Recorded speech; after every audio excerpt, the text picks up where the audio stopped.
Listening, Unit 1, page 10, C. 1. Where did the woman meet her cousin? Did you remember to go to the library yesterday?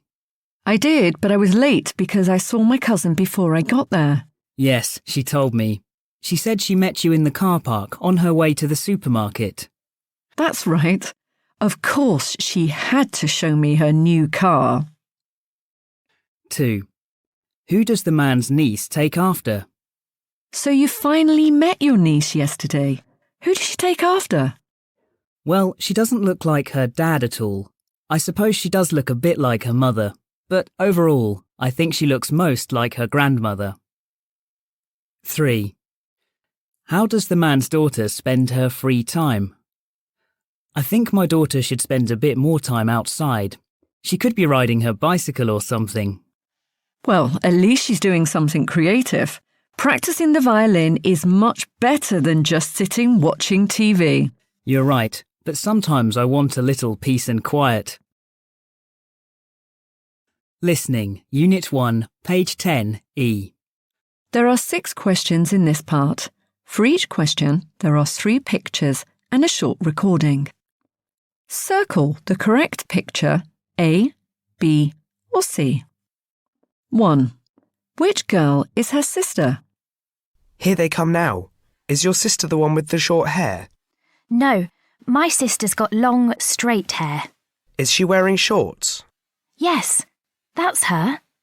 2. Who are the neighbours' children? Have you seen the new neighbours yet? Not to speak to, but I saw them arrive in their car yesterday. Did you say they've got twin girls, or is it twin boys they've got? Neither. They've got a boy and a girl. 3. What time will the boy leave? What time do we need to leave to collect Dad from the station? Well, his train is arriving at 2:30, and it takes about 40 minutes to drive there, so you should leave at about 1:50. Oh, I thought we were leaving just after 2. But you're right. We should give ourselves more time to make sure we're not late. 4. Where does Sophie and her family live now? My cousin Sophie and her family are going to move to London. Oh, really? I thought they liked Brighton. They seem very happy here. Do they come from London then? No, they're from Oxford originally. 5. When will they have their picnic? Do you want to come for a picnic in the park this Saturday? Oh, I'm sorry, but I'm going to see my grandparents. They live a long way away, and we're travelling up on Friday. We could go on Sunday, though. OK. I'll ask Mum to get some things at the market on Saturday morning. That's great. Thanks. 6. What did the boy think of his friend's father? I'm a bit scared of your father. He looks very serious. Oh, don't worry. That's just because you haven't met him before. So he's not always like that? Not at all. He's actually very friendly and relaxed.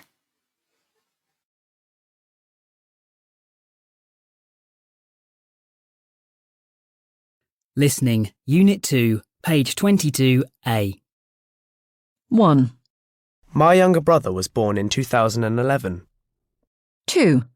Those jeans are really cheap. They only cost £35. 3. There were 950 people at their wedding party. 4. Is the 26th of December a national holiday in the UK? 5. The hotel rooms are very expensive. They're $260 per night.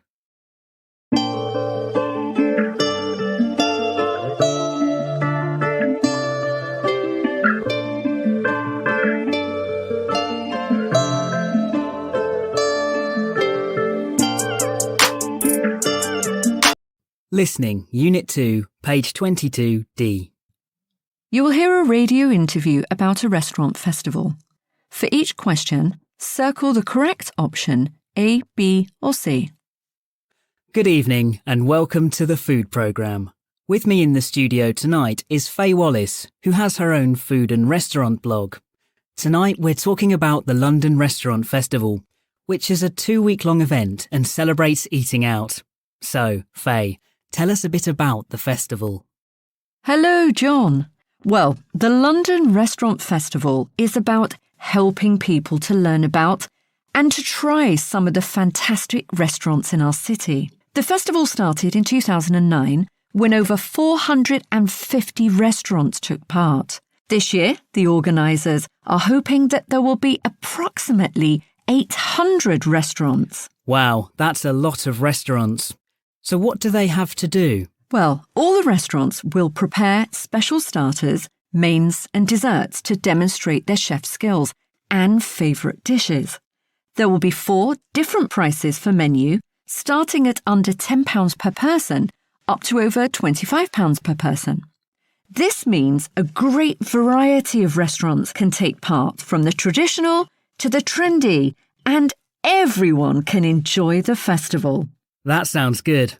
And I heard that one of the nice things about the festival is that as well as promoting restaurants and offering tasty meals, it also raises money for charity. That's right. For every restaurant that participates in the festival, the organisers will donate £5 to Street Smart, an organisation which helps people living on the streets. And what else will happen during the festival?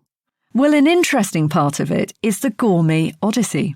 The idea is that you eat each course of a 3-course lunch in a different restaurant. Traditional London buses will transport people between the 3 restaurants, and in each restaurant you get to meet the chefs. There are 4 different routes to choose from, and this event costs £135 per person. If you prefer to walk and not take the bus, there's also a walking version of the Odyssey, which follows the same programme, but you only pay £95. So you can eat and stay fit at the same time? Maybe, John. Perhaps the most exciting part of the festival is dinner on the London Eye. Each night, one of the London Eye capsules will become a unique dining room. As you dine, the wheel goes round very slowly, and you get an amazing view of London. Each night, a different famous chef will cook a delicious meal, and on one night only, the chef will be the famous Gordon Ramsay. All the money made at this event will go to the Street Smart charity. Well, Faye, I hope I'll have time to go, and if not, I'll read all about it on your blog. That's all we have time for tonight, but now... Listening, Unit 3, page 36, B. Great white sharks are approximately 4 to 5 metres long. However, the biggest great white ever recorded was 7 metres long and weighed about 3,200 kilograms. Despite its name, most of the body of a great white shark is grey. Great white's teeth are extremely sharp, and each shark has around 3,000 of them. They normally swim quite slowly, but they can go to 24 kilometres per hour when necessary. Sharks can't see or hear very well, but their sense of smell is extremely sensitive and important.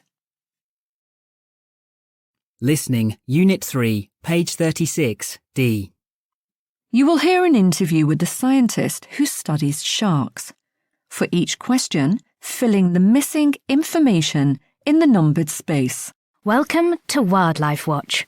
I'm Suzanne Cook, and on today's programme we're talking about sharks. With me in the studio is Claire Pearson, who is a marine biologist. Thanks for coming in, Claire. I'm happy to be here, Suzanne. Well, Claire, many people have seen the Jaws films, and so they think of sharks as terrifying and dangerous. Are they really such horrible creatures? Well, not really. Shark attacks on humans get a lot of publicity, but are in fact not very common. In 2008, for example, there were 59 recorded shark attacks on people, but only 4 of those people died. Sharks don't actually eat people. They prefer fat seals or dolphins. Another thing to remember is that there are actually over 360 species of shark and only 4 of those have been known to attack humans. Really? So why do some sharks attack people? We think that when a shark attacks a human, it makes a mistake and identifies the person as a small mammal like a seal or a similar animal. It is really just investigating what the person is. We think that sharks are interested in finding out information about objects in the sea, and as they don't have hands, they do this by biting the object with very sharp teeth. In most cases, sharks take one bite of a human and then swim away because they aren't interested in them. That's why most human victims of shark attacks survive. Right. So why don't sharks eat humans when they've attacked them? Probably because humans have got too many bones and not enough fat. Well, you've been researching shark numbers for 20 years, Claire. Are all species of shark in danger of disappearing?